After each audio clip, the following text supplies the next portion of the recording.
Assalamualaikum warahmatullahi wabarakatuh. Alhamdulillahi rabbil alamin. Wassalatu wassalamu ala asyrafil anbiya wal mursalin. Nahmaduhu wa nasta'inuhu wa nastaghfiruh wa na'udzu billahi min shururi anfusina wa min sayyiati a'malina. Man yahdihillahu fala mudilla lahu wa man yudlil fala hadiya lahu. Rabbi shrah li sadri wa yassir li amri wahlul 'uqdatam min lisani yafqahu qawli. Amma ba'd. Alhamdulillah, bersyukur kepada Allah Subhanahu wa taala kerana dapat bersama pada pagi ini. Insya-Allah pada pagi ini kita akan sambung perbincangan ringkasan ataupun mukhtasar Sahih Muslim. Kita ambil semula nombor 5. Nombor 5 tu sedikit saja. Sebab minggu lepas pun kita baca berapa dua. Saya ambil semula. Cuba tengok teks. Sebab hadis yang kelima ni sebenarnya tidak jauh tu beza sebenarnya dengan hadis yang keempat itu. Cuba tengok hadis yang kelima, muka surat berapa tu? Muka surat 10 kan? Dalam teks ni muka surat 10. An Ibn Umar bin Al-Khattab qala Rasulullah sallallahu alaihi wasallam umirtu an uqatila an-nas hatta yashhadu an la ilaha illallah wa anna Muhammadan Rasulullah wa yuqimus salah wa yu'tuz zakah fa idza fa'alu 'asamu minni dima'ahum wa amwalahum illa bihaqqiha wa hisabuhum 'ala Allah.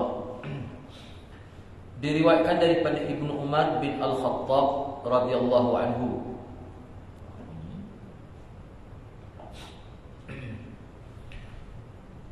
Beliau berkata bahawa Rasulullah sallallahu alaihi wasallam telah bersabda, "Aku diperintahkan untuk memerangi manusia hingga mereka bersaksi bahawasanya tiada Tuhan selain Allah dan Muhammad adalah utusan Allah, mengerjakan salat dan menunaikan zakat.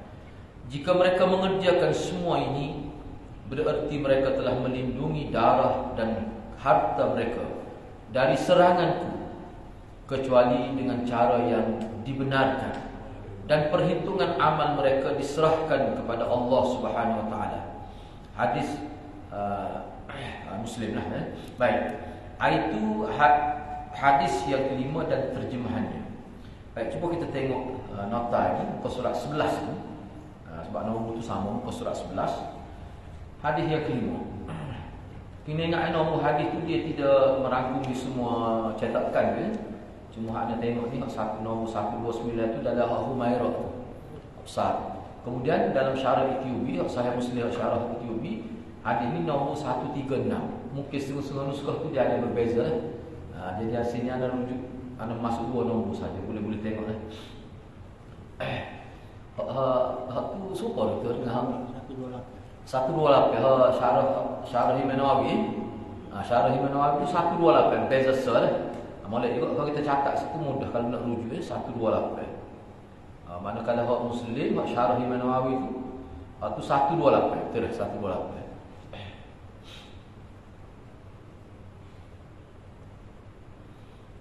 Baik. Perbincangan dan pedoman hadis. Yang pertama, hadis Ibnu Umar adalah muttafaq alaih, iaitu hadis yang telah disepakati oleh Bukhari dan Muslim. Maknanya hadis ini dalam Muslim ada, dalam Bukhari pun ada. Yang kedua, hadis ini, hadis yang kita baca tadi, hadis yang kelima, menjadi dalil bahawa penilaian manusia sebagai baik adalah pada amalan zahir mereka. Semua hukum fiqh ni adalah berkait dengan amalan zahir seseorang, bukan amalan hati mereka. Jadi hakikat hati mereka itu urusan mereka dengan Allah Subhanahu wa taala. Jadi maknanya kita nak buat keputusan terhadap seseorang itu, kita hanya tengok zahir dia. Hati dia bagaimana sebenarnya itu terus kepada Allah Subhanahu wa taala. Ini pendidikan yang kita dapat. Jangan kita cuba nak mempersoalkan keikhlasan seseorang. Apa sebab itu tak masuk dalam orang panggil apa? Tak masuk dalam bidang kuasa kita. Dan kita tak tahu hakikat kita, hati manusia. Walaupun zahir kita nampak semacam ada nak menunjuk, tapi kita jangan kata ni. Misalnya kalau ada orang di rumah, lepas tu dia ambil gambar, dia masuk, tak usah kata gambar. Serah pada Allah. Takut dia anggap hal itu sebagai motivasi pada orang lain. Itu serah pada Allah. Lepas tu kalau kita tak kenal itu, kita tak usah buat gitu. Baik. Yang ketiga, tidak boleh mengkafirkan ahli bid'ah yang jelas masih memperakui tauhid dan masih iltizam dengan hukum syarak. Diterima taubat orang kafir tanpa mempersoalkan hati dan niat mereka. Kalau kita ada tengok seseorang melakukan amal bid'ah, kecuali bid'ah dia buat tu hak memang jenis merosakkan akidah dengan tegai, hak tu lain ceritalah. Mana orang yang melakukan amal bid'ah, kita tidak boleh kita tidak boleh kafirkan dia, kecuali perbuatan bid'ah dia tu bid'ah akidah yang nyata. Misalnya dia sujud pada kubur ke, misalnya dia bukan semaya kubur ni kira semaya kubur ni memang tak molek tapi tak jadi kafir. Katakanlah dia disujud, dia bukan semaya. Dia disujud pada kubur. Tu boleh bahaya tu. Tu boleh bawa pada kufur tu. Lepas tu semaya kubur ni boleh ke tak tadi? Kalau kita tengok di segi ajaran ulama dan mazhab Syafi'i pun kata boleh pun untuk semaya jenazah. Semaya jenazah boleh. Kena berhati-hati lah. Sebab kubur ni bukan tempat ibadat. Baik. Yang keempat, mengikut pandangan Ibnu Hibban, hadis ini menjadi dalil bahawa iman itu murakkab. Murakkab ni maksudnya iman itu dari segi ta'rifnya dia ada 3 komponen. At-tasdiq fil qalb, yakni kita memperakui, membenarkan Allah dalam hati kita. Lepas tu kita iqrar bil lisan, makna kita lafazkan, kita memperakui dengan lidah kita sehingga orang tahu kita ni beriman. Yang ketiga, kita buktikan keimanan kita itu dengan kita laksanakan perintah-perintah Allah, khususnya yang bersifat rukun Islam itu. Dan 3 ni dia dimasukkan dalam ta'rif, dimasukkan dalam ta'rif. Ini kita bincang lama, berapa siri dalam perbincangan Sahih Bukhari tu, pagi Jumaat. Anda tidak ulanglah di sini. Jadi maksud murakkab yang dikatakan, yang disebut oleh Ibnu Hibban di sini adalah iman itu terbentuk dengan gabungan tasdik dalam hati, perakuan pada lidah, dan dibuktikan kebenaran hati dan lidah dengan mengamalkan segala tuntutan iman. Dalam istilah dia panggil iqtida, dia panggil. Ni kita duk semaya, puasa, kita duk mengaji hadis, mengaji tafsir, buat baik pada umur, buat baik pada bapa, semua tu adalah iqtida iman, tuntutan iman kita buat. Baik. Yang kelima, para ulama berbeza pandangan. Para ulama berbeza pandangan berkenaan dengan orang yang meninggal ke solat dengan sengaja. Meninggal ke solat itu satu hal, sengaja tu apa maksud? Itu khilaf ulama. Apakah mereka menjadi kafir atau dikira sebagai ahli maksiat sahaja? Ada di kalangan ulama yang menyebutkan jika perbuatan, itu silap spelling, jika perbuatan meninggal ke solat berlaku tanpa i'tiqad solat tidak wajib, maka mereka dikira sebagai ahli maksiat. Dia tak semaya itu dalam keadaan dia tidak beriktiqad semaya itu tak wajib. Dia masih kata semaya itu wajib. Dia masih kata semaya itu wajib. Cuma dia tinggal atas rasa beliau Kelantan mana? Ada sama enggak dia kan? Bahasa Kelantan ada sama enggak ni. Tapi dia kata semaya itu wajib. Kalau mengikut jumhur ulama termasuk Imam Syafi'i, dia kata tak jadi kafir, tapi dia tu ahli maksiat. Ni kalau kita adalah fiqh, kalau ini lagu ni, kaji kena bertindak. Sebab dia tak semaya dia kaji boleh bertindak, dikenakan hukum ta'zir. Hukum ta'zir. Ni. Dan isteri boleh tuntut fasakh, tuntut cerai kalau sudah dia tak mahu berubah, duk terus meninggal ke solat. Namun jika meninggal ke solat disertai dengan niat ianya tidak wajib, maka orang itu menjadi kafir kerana telah menafikan sesuatu yang telah jelas hukum wajib. Bahkan solat ini bahkan dia telah menafikan sesuatu yang sabit secara dururi. Dururi ni ada dururi, maksud dururi sesuatu yang sabit dengan dalil, orang tak tanya ada dalil. Benda tu orang tahu belaka dah. Tu makna dururi. Demo semaya di mana dalil, kena ada dalil tu. Orang tak kecek dah gitu. Semaya ni terlalu umum. Tu dia panggil dururi. Kalau nafi kau tu, buat bunyi. Kalau nafi kau tu dia boleh jadi rasa akidah, dia jadi kafir lah termasuk. Yang keenam, seseorang tidak berhak menghukum seseorang dengan andaian niat dan maksud hati seseorang. Kita andai kau orang ni niat gini, kita hukum dia. Dia ni niat tak betul ni, kita pun hukum dia. Apa bunyi ni? Tak boleh gitu ni, tak boleh. Niat dan maksud seseorang adalah rahsia antara dia dengan Allah SWT. Kita tak salah. Masalah dia riak pada orang kita nampak pusing. Kita kata pusing anak kau cerita nampak dia nak menunjuk dosa. Tak usah kata gitu. Takut tak betul boleh dosa dalam pasal itu. Kita tengok zahir. Baik, habislah hadis yang kelima. Kita pergi terus kepada hadis yang keenam. Okey, cuba tengok hadis yang keenam.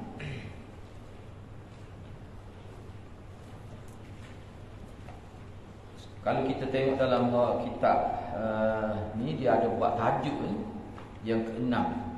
Bab orang yang membunuh orang kafir setelah mengucapkan kalimah la ilaha illallah. Selepas ni anak akan buat juga tajuknya dalam nota kita ni. Hadis yang keenam. Orang yang membunuh orang kafir setelah mengucapkan kalimah la ilaha illallah. An al-Miqdad bin al-Aswad annahu akhbarahu annahu qala ya Rasulullah ara'aita in laqitu rajulan min al-kuffar faqatalani fadaraba ihda yaday bis-sayf faqata'aha thumma lada minni bi shajarah faqala aslamtu lillah afa aqtuluhu ya Rasulullah ba'da an qalaha qala Rasulullah sallallahu alaihi wasallam la taqtulhu qala faqultu ya Rasulullah innahu qad qata'a yadi thumma qala dhalika ba'da an qata'aha afa aqtuluhu dia tanya afa aqtuluhu qala Rasulullah sallallahu alaihi wasallam la taqtulhu fa in qataltahu fa innahu bimanzilatik bimanzilatik qabla an taqtulah wa innaka bimanzilatihi qabla an yaqula kalimatahu allati qala. Dia terjemahan ni terjemahan Indonesia ni. Itu ni. Kalau terjemahan dalam Humairah Absar tu memang lagi jelas, lagi comel terjemahan dia. Tak apa kita baca ni pun saya bagi penjelasan. Baik, hadis yang keenam diriwayatkan daripada Al-Miqdad bin Al-Aswad. Beliau berkata, wahai Rasulullah, apa pendapatmu jika saya bertemu dengan orang kafir? Tiba-tiba dia memerangiku. Mana dia nak bunuh saya lah. Dia nak bunuh saya. Dan kemudian dia berjaya memotong salah satu tangan saya hingga terputus. Tapi maknanya saya masih boleh berperang dengan dia lagi lah. Jadi saya lawan dia sehingga dia berlindung dari serangan saya di bawah pokok. Hak ni kalau kita terjemah hak itu, sehingga dia bila saya lawan dia, walaupun tangan saya putus dah sudah. Saya serang dia balik, dia tersandung di bawah umbi sebuah pokok. Waktu lebih malam. Orang rasa kelihatan apa? Rebah catuk, rebah sandar di. Bila saya serang dia balik, dia rebah masa dia rebah tu duduk sandar di umbi pokok. Dan saya pun letak pedang tekuk dia. Itu maksud dia sebenarnya. Maknanya dia parah. Tak nak buat apa dia. Kira-kira kalah lah dia tu. Baik. Maknanya guna tangan saya sebelah lagi lah. Itu maksud dia. Dia tanya, bila dalam keadaan gitu, keadaan terparuk lah, kita kata keadaan terparuk, dia pun kata aslamtu, dia kata. Dia kata begitu. Aslamtu lillah. Maksudnya saya telah Islam kerana Allah. Dia tak kata la ilaha illallah. Maknanya kita boleh faham dari kalimah ni, maknanya dia terima Islam, maknanya dia masih Islam lah. Aslamtu lillah. Dia kata gitu. Boleh ke? Ni persoalan yang ditanyakan oleh Miqdad ni. Dalam keadaan itu, apakah boleh saya bunuh dia, wahai Rasulullah, setelah dia kata aslamtu lillah ni? Boleh ke saya bunuh dia? Jadi maknanya teragak-agak dah Miqdad apa nampak masuk Islam. Kena ingatlah dalam perang ni orang boleh menipu. Nabi pun sebut al-khirbu khid'ah. peperangan ni adalah satu tipu daya. Dia parok ni tidak masuk Islam, tu apa tak mengucap belum ni? Boleh kau saya bunuh dia? Mikdad tanya. Jadi Rasulullah jawab, la taqtulhu, jangan engkau membunuhnya. Al-Mikdad sebut lagi. Mana Al-Mikdad ni macam dia tanya ni soalan yang sama juga. Nak dapat kepastian yang lebih pastilah. Dia tanya, wahai Rasulullah, wahai Rasulullah,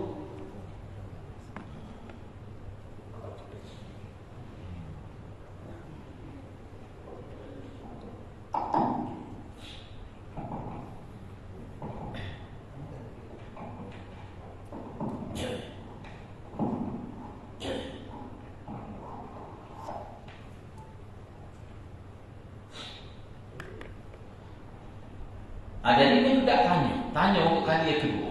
Gapo dia tanya? Dia kata sebenarnya, wahai Rasulullah, bukankah dia telah potong tangan saya? Potong enggak di sebelah tangan saya. Kemudian dia kata alhamdulillah.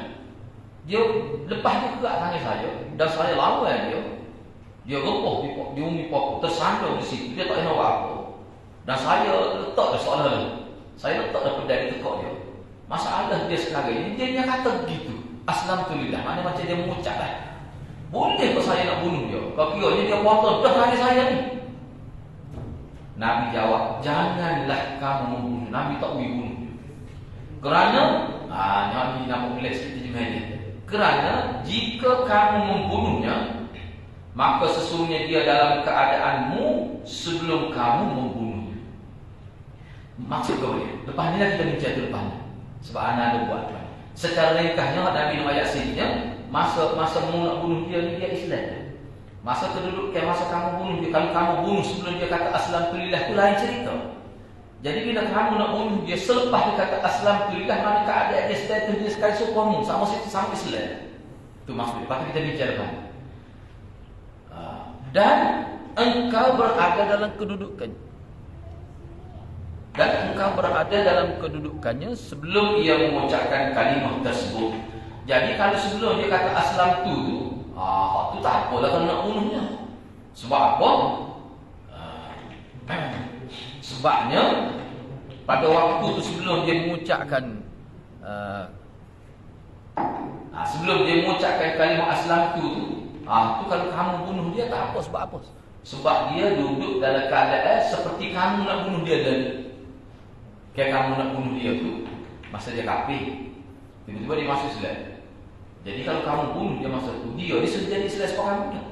Tapi kalau kamu bunuh dia seperti sebelum dia kata alhamdulillah, tu tak apalah. Waktu seperti masa kamu perang dengan dia tu terjemah dia. Lepas tu kita bincang selepas ni. Baik. Adapun Imam Al-Auza'i dan Ibnu Jurayj dalam hadis mereka berdua disebutkan orang itu kata, tadi kalau kita baca dalam mula-mula itu mana aslamtulillah. Aslamtulillah. Jadi dalam riwayat daripada Al-Auza'i dan Ibnu Jurayj, orang itu kata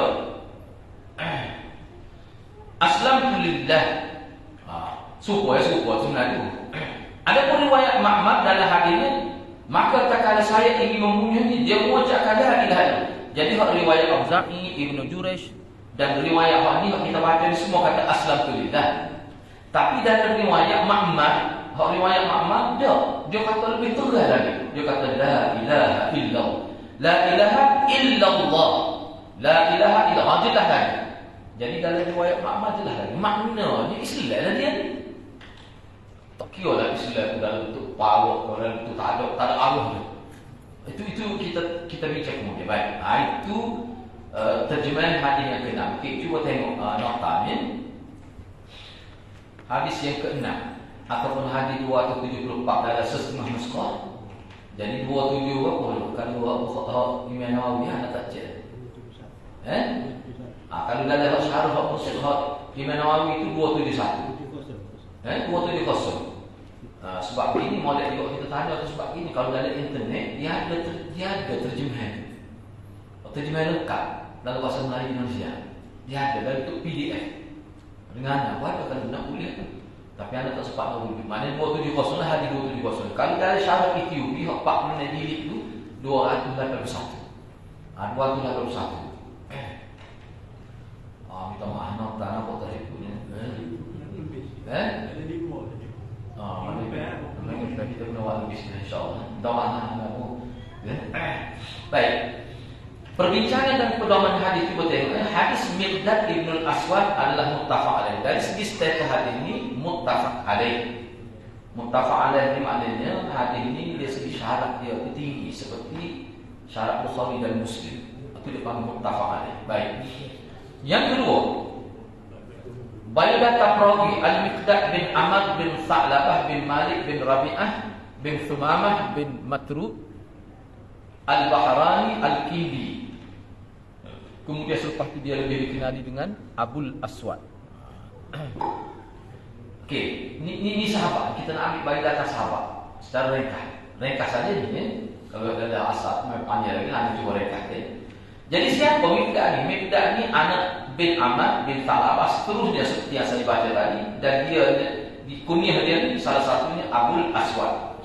Tapi dalam kunyah lain dia juga disebut sebagai Abu Mahbad, Abu Amr dan beberapa nama lain lah. Banyak nama dia Miqdad, seorang sahabat. Baik.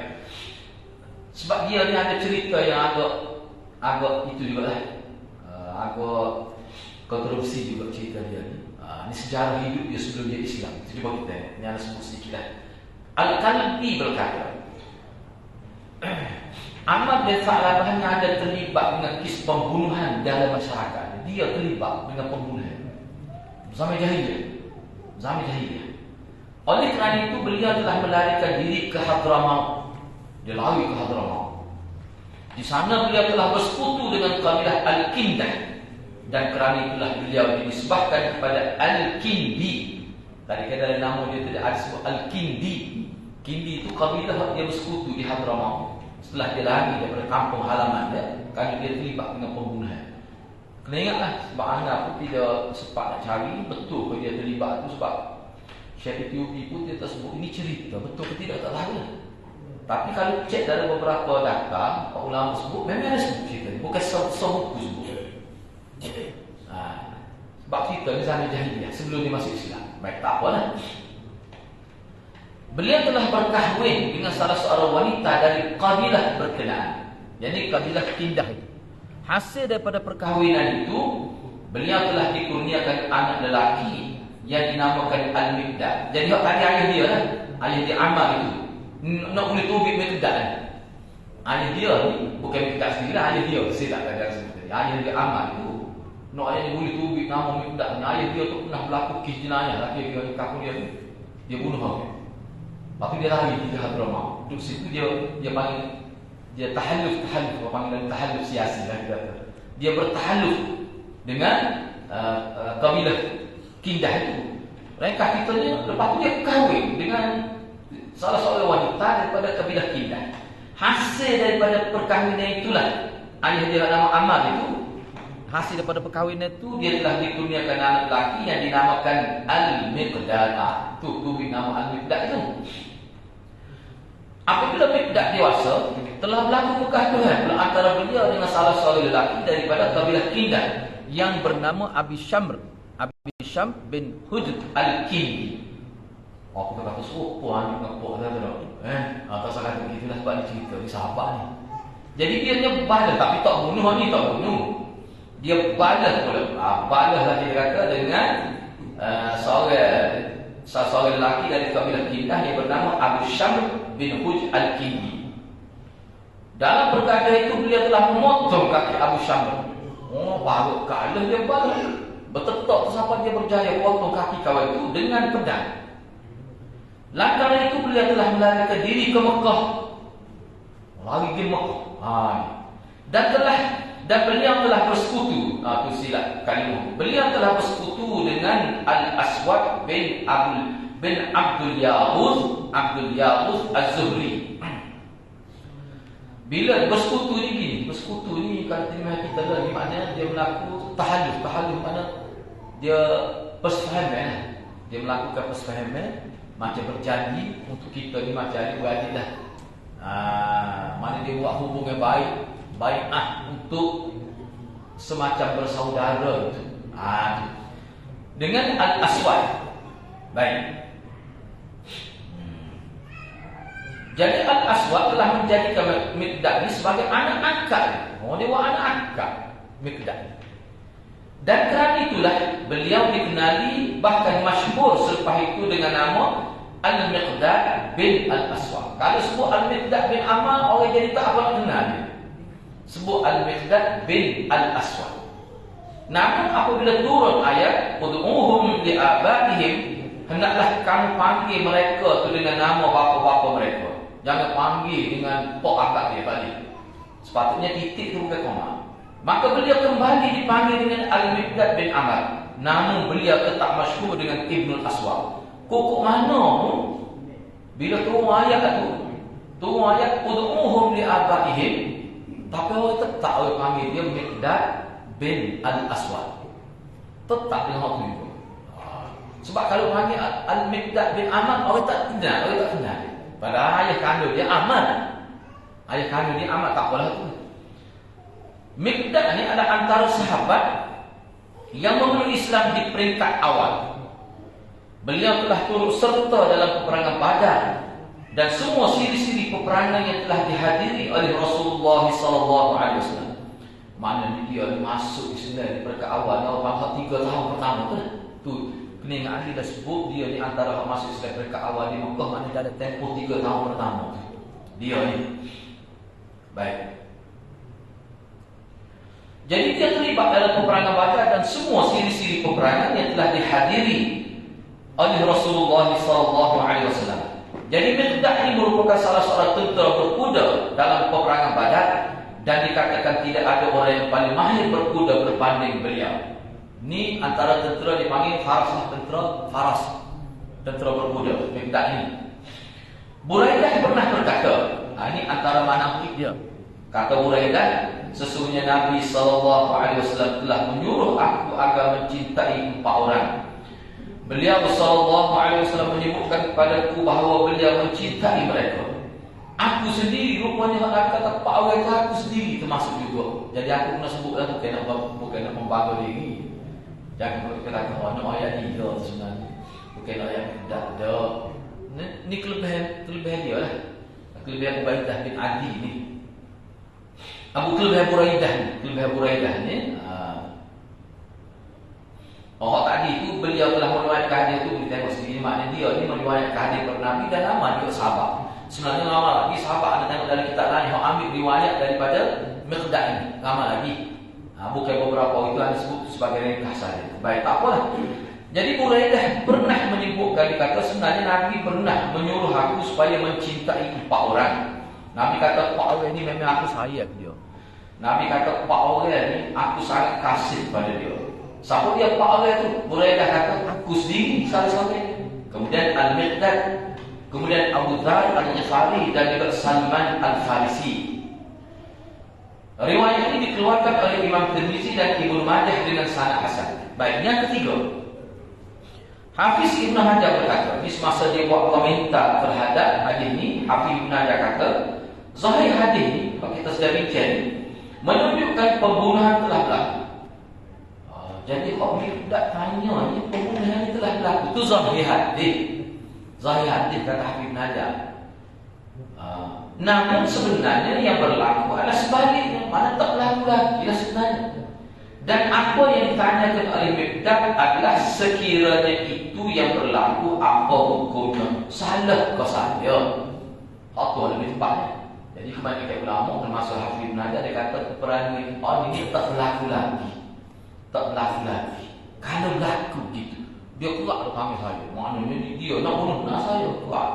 Lepas tu kalau berlaku kalau saya bunuh ni lah. Jadi kalau mengikut Hafiz Ibnu Hajar dan ikut ulama dia kata ni andaian soalan. Tidak berlaku lagi. Tapi zahir nampak sekolah berlaku dah. Yang keempat, pada ketika itu mengikut perkiraan Miqdad, pada ketika itu mengikut perkiraan Miqdad, lelaki berkenaan bersyahadah dengan mengatakan aslamtu lillah. Tapi kalau tidak ada riwayat asal lagi, riwayat lain sebut riwayat lain lah sebut kata dah. Mana dia mengucap la ilaha illallah. Kita baca tadi kan dalam kitab asal ni, dalam riwayat Auza'i kau memang dia kata aslam tu. Tapi riwayat Ma'mar tadi.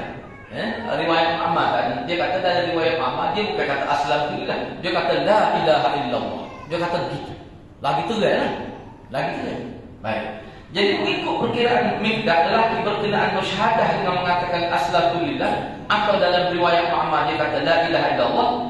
Dia kata begitu kerana hendak menyelamatkan diri dia, bukan kerana ikhlas ingin memeluk Islam. Tu mengikut perkiraan Miqdad. Sebab ini berlaku dalam sesuatu, dalam keadaan itu.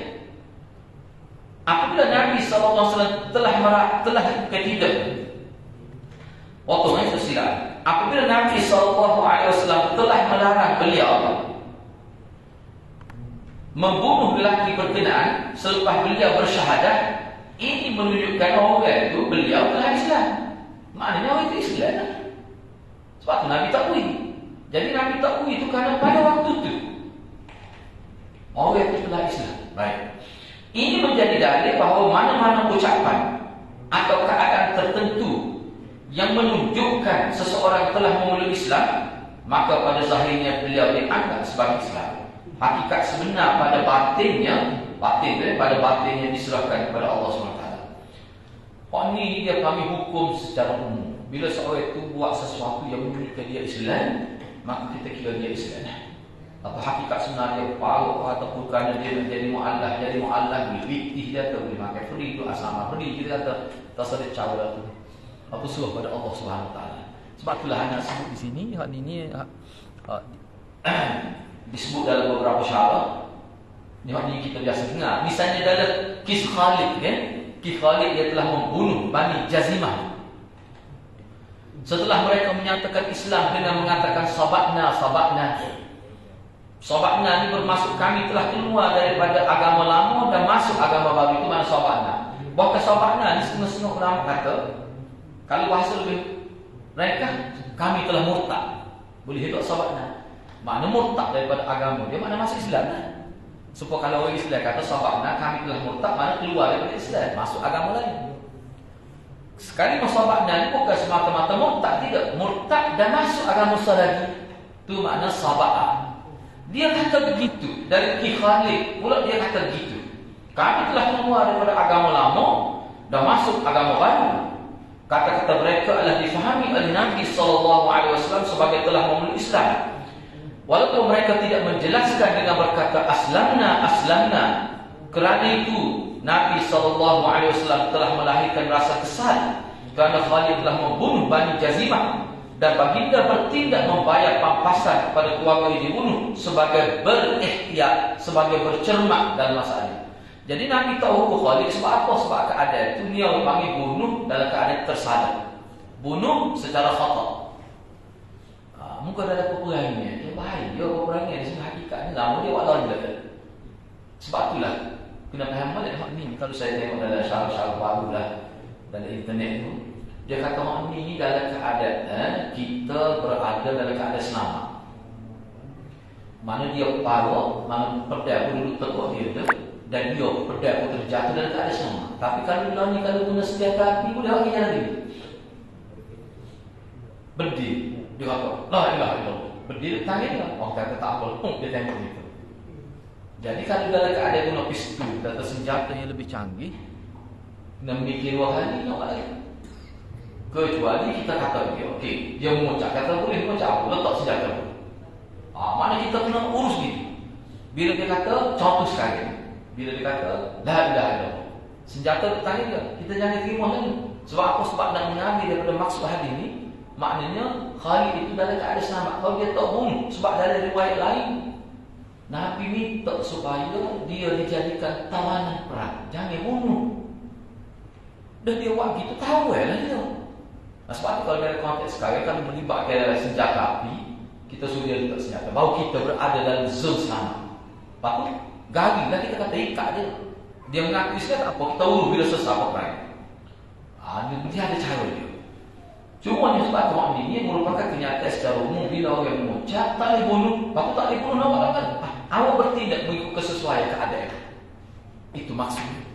Jangan buat jadi bodoh betul saja. Oh tak apalah, lepas dia berlepas kan berdiri gitu dah.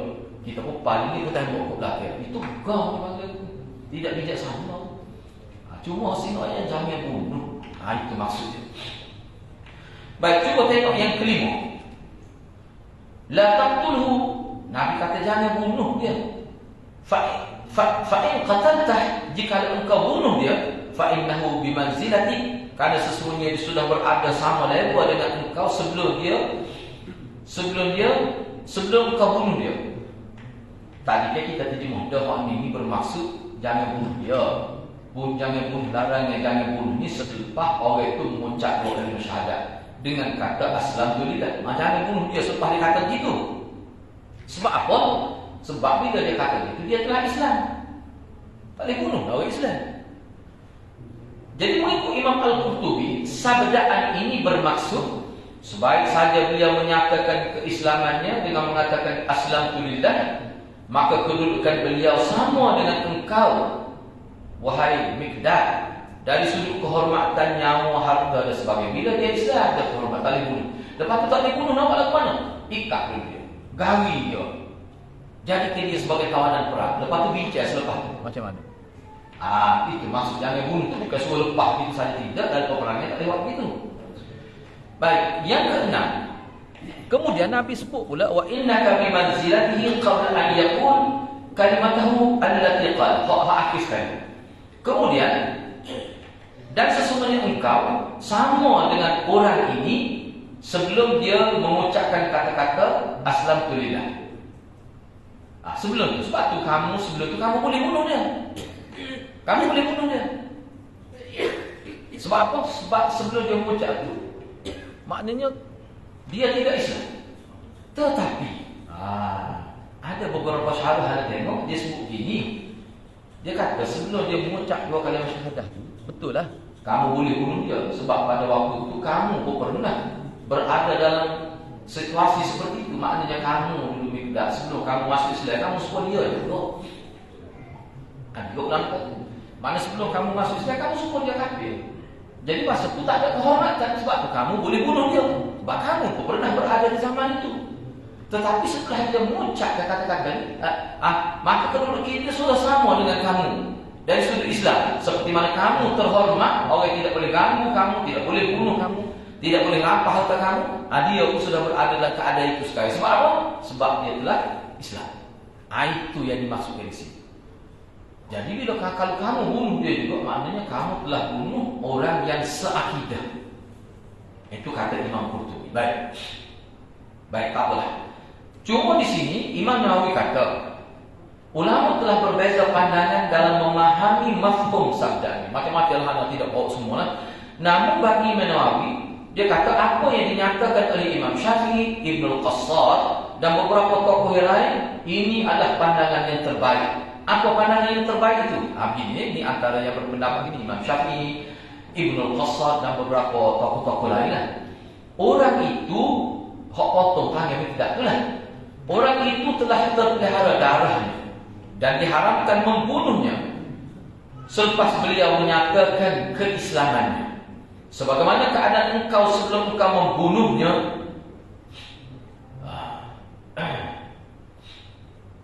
sesungguhnya keadaan engkau selepas membunuhnya tidak terpelihara lagi darah engkau. Jadi kalau engkau bunuh dia sebelum keadaan engkau membunuhnya, sebelum keadaan engkau membunuh dia gini, dia Imam waktu silap kalimah tu kita baca. Sesungguhnya keadaan engkau selepas membunuhnya tidak terpelihara lagi darah engkau dan tidak diharamkan lagi membunuh engkau sebagaimana keadaan lelaki itu sebelum menyatakan Islamnya. Ini Imam Syafi'i kata gini, kalau kamu bunuh dia sebelum dia mengucap dua kalimat syahadah, pada waktu itu dia tidak ada kehormatan dan kamu Islam lah, kamu Islam dengan Miqdad ni. Masa kamu bunuh dia sebelum dia mengucapkan kalimat syahadah, dia tak ada kehormatan. Sebab tu kamu bunuh dia pada waktu itu tak apa. Tapi bila kamu bunuh dia, jadi maknanya bila kamu bunuh dia ketika dia tidak terpelihara darah, maka kamu tetap terpelihara darah engkau. Tetapi kalau kamu bunuh dia selepas dia masuk Islam, sedangkan pada waktu itu dia telah terpelihara darah dia, maka dengan sebab kamu bunuh dia ketika dia telah terpelihara darah dia, maka kamu juga sebenarnya terdedah kepada hukuman seolah begitu. Itu maksud dia ni. Sebab apa? Sebab kamu telah bunuh orang seagama. Itu kata Imam Syafi'i, kata Imam Syafi'i. Baik, kita pergi seterusnya anak fikir ni.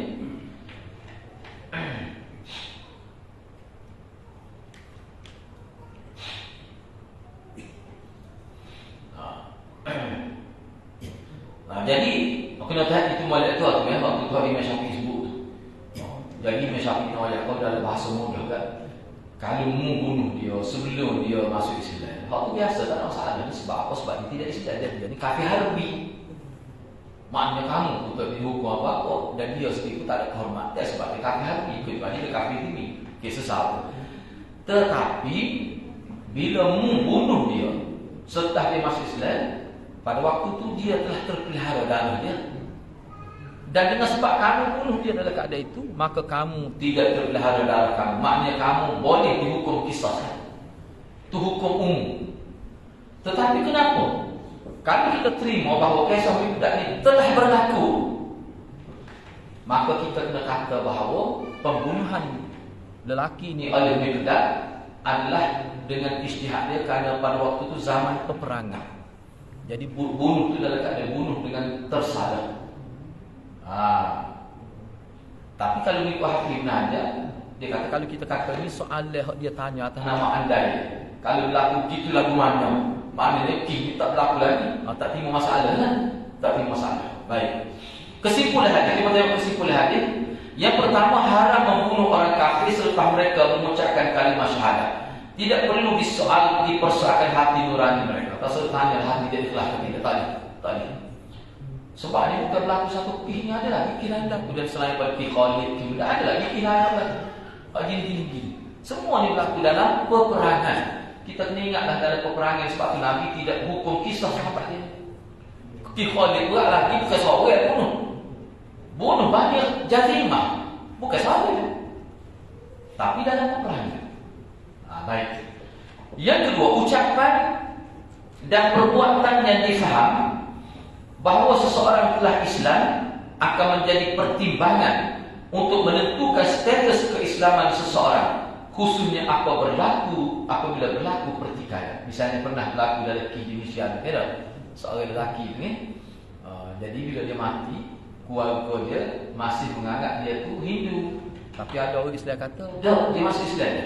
Bila masuk mahkamah, yang ditanya, yang menjadi perdebatannya, awak kata dia kekal dalam agama Hindu bagi keluarga dia, apa clue dia, apa alasan dia? Cuba sebut, kenapa awak menganggap dia masih mati dalam keadaan agama Hindu? Dia apa yang bagi Hindu? Orang Islam pula dia mati sebagai Islam. Macam mana awak kata gitu? Mana bukti dia? Maknanya kalau boleh dibuktikan dia pernah baca Quran.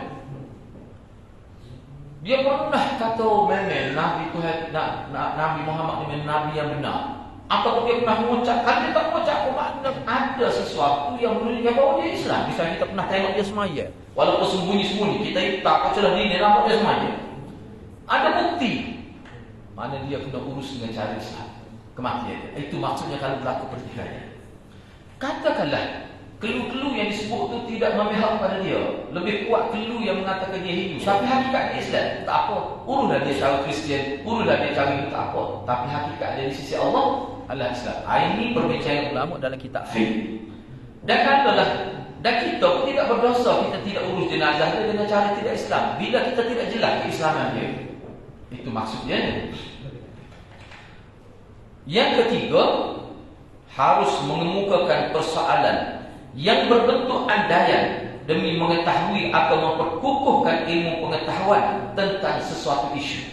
Seperti Mikdad. Kalau ikut pandangan yang ramai, termasuk Hafiz Najah, dia kata Mikdad ni buat andaian. Ini bukan cerita sunnah. Kali berlaku situasi lagu ni, boleh kalau saya nak bunuh dia. Tak tahu, dia nak tahu. Nabi kata tak boleh. Apa? Sebab dia telah Islam. Kalau kamu bunuh masa dia Islam, tidak ada kehormatan lagi kamu. Kamu akan dibunuh atas nama kisah. Tapi kalau kamu bunuh dia seterusnya, tak apa, sebab dia tak ada kehormatan dan kamu pun tidak akan dihukum. Hak ni persoalan atas andai. Atas andai kalau berlaku pada saya ni.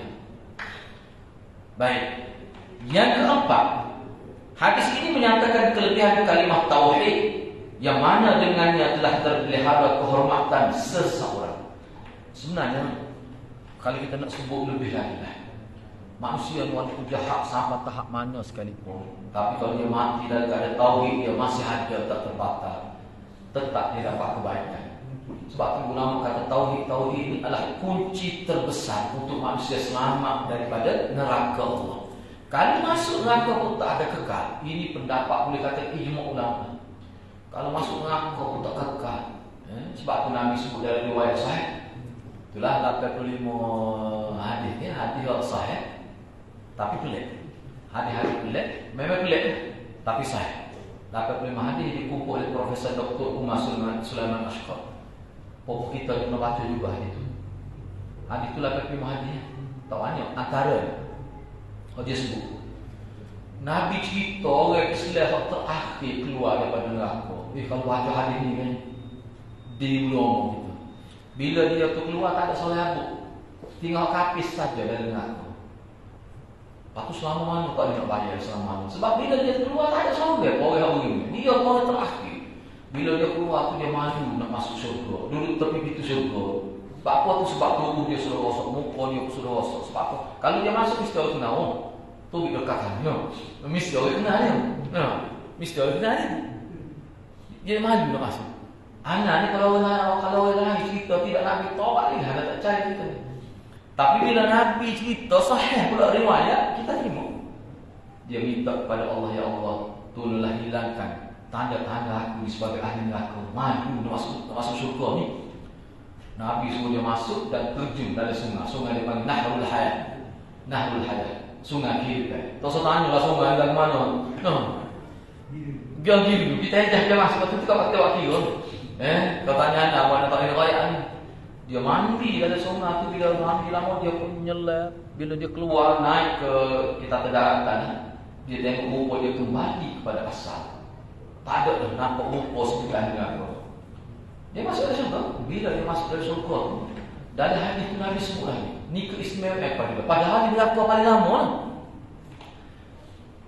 Nah, Allah tanya dia, mu nak minta apa lagi? Dia neng. Mereka kata tak ada dah. Tak ada dah. Terus minta apa? Apa tu? Oh, dia duduk dua alam. Duduk dalam neraka dan paling lama. Bila masuk syurga, kalau anak terlepasan, duduk tepi kalau tak ada. Duduk kelas syurga paling lebek kan. Syurga ni tidak lebek, syurga tidak lebek, ni contoh kata. Makna dia boleh buat perbandingan. Masa duduk ada neraka lah mana? Duduk ada syurga lah mana? Tengok ayat. Sebab tu hadis tu bagaimana? Boleh. Sebab orang kita ni kan suka bagi pelik. Ni pelik pasal. Banyak lagi orang pelik. 85 hadis. Memang pelik semua cerita. Tapi pelik yang sah. Sebab lama kau minat benda pelik. Baik. Nak ayatnya tauhid. Apa yang jadi walaupun lama, paling lama untuk tahu berapa juta tahun kita kata. Tapi akhirnya keluar juga. Apa keluar tu? Kan tauhid. Sebab itulah hendak syirik ni kena jaga semua. Jangan terlibat. Tauhid ni kena jaga semua. Jangan tercemar dengan syirik. Yang kelima, hadis ini memaparkan kelebihan para sahabat radhiyallahu anhum, sikap mereka yang bersungguh-sungguh untuk tafakuh ilmu agama sehingga mendorong mereka bertanya isu yang belum berlaku, sehingga dia buat andaya soalan dalam bentuk andaya. Apa tu? Kerana harisun ada tafakuh fitin, kerana sangat ini memperdalami ilmu agama.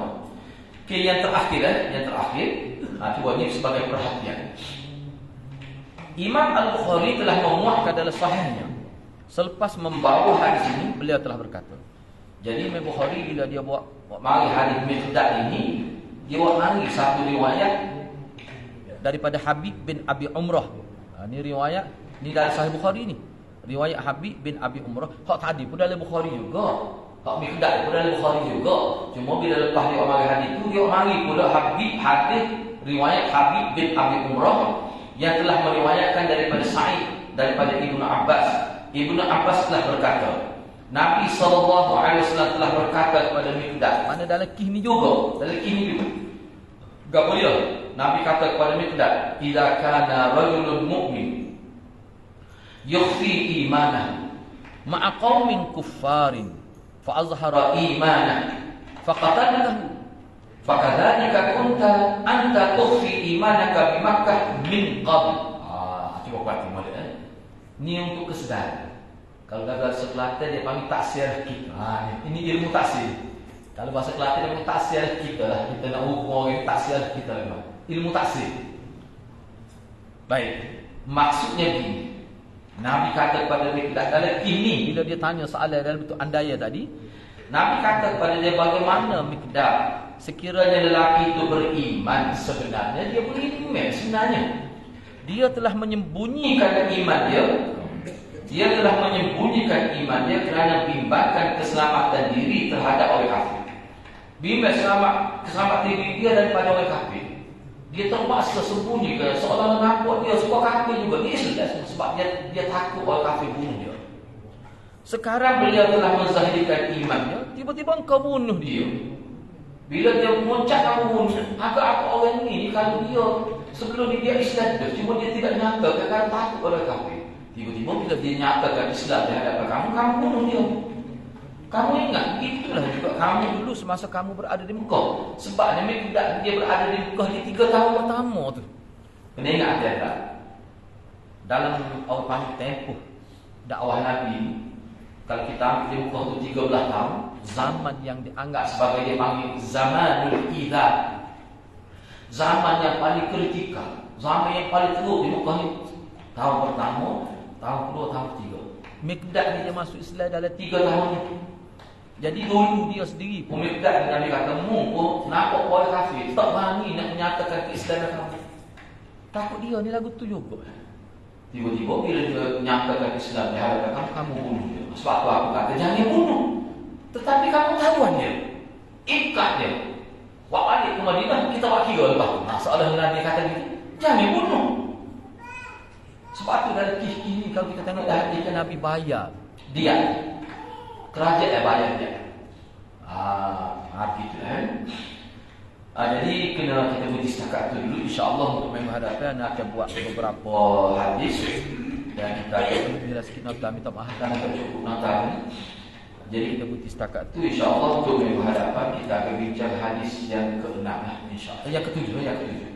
Mudah-mudahan Allah berkati kita semua. Aku lupa lihada wa astagfirullahaladzim. Assalamualaikum warahmatullahi wabarakatuh.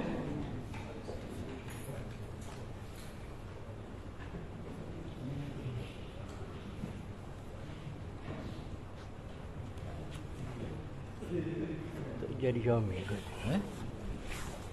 Speaker tak jadi jamin.